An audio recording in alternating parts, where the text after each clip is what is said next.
Jonathan Lawrence wrote in Contested Landscape of Ballroom Dance that ballroom dance thus becomes a template of values concerning masculinity and femininity, whiteness and non-whiteness, heterosexuality and homosexuality, nationalism and xenophobia, among others.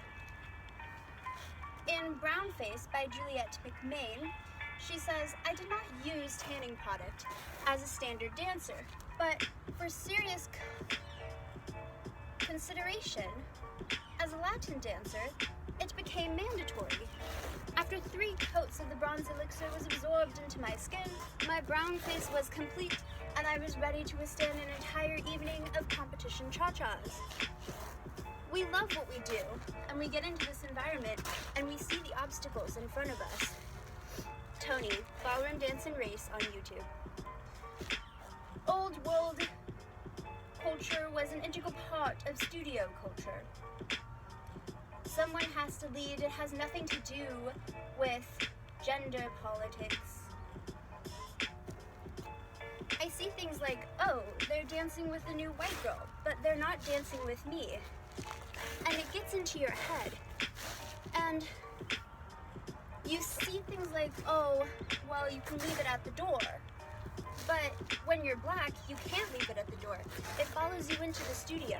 It's with you wherever you are. Autumn. Standard dance is a representation of a romantic fairy tale of Western culture.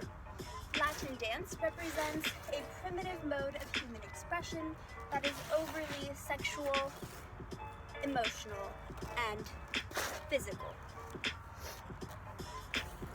There is something about this studio that creates a secure and insulated environment. If you're being cut from rounds because of something about yourself, you're actually being economically discriminated against. And in New York, that's illegal. Jonathan Bailey. Someone who uses tanning product can adapt characteristics of a non-white ethnic group without losing white racial privilege.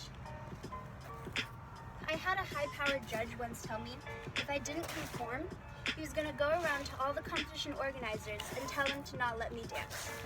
To not let me on the floor unless I cut my hair. Judges would tell me this. Dance Beat says that it's fun to have your hair natural, but it'll keep you from succeeding.